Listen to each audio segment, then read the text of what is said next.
where we take out a sort of a small section of skull about the size of a quarter, replace that with what in many ways really is very much like a Fitbit, Apple Watch, or some kind of smartwatch thing,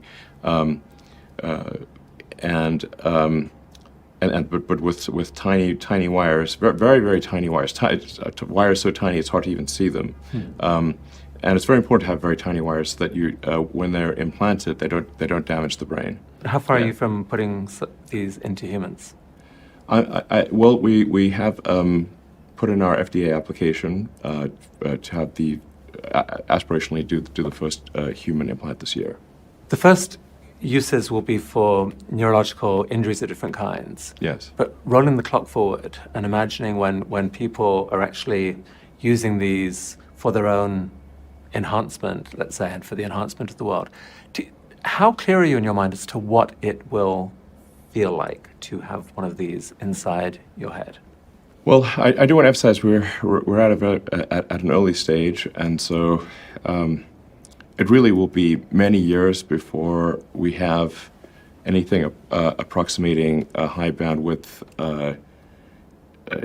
neural interface that allows for AI-human symbiosis. And for many years, we will just be solving brain injuries and spinal injuries for probably a decade. And this is not something that will suddenly, one day, we'll have this incredible sort of whole brain interface. It's going to be, like I said, at least a decade of really just solving brain injuries and spinal injuries. And really, I think you can solve a very wide range of brain injuries, including severe depression, morbid obesity, sleep,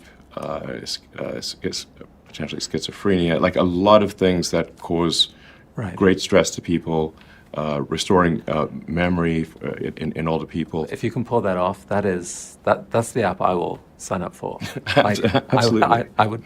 Please hurry. Actually. Yeah.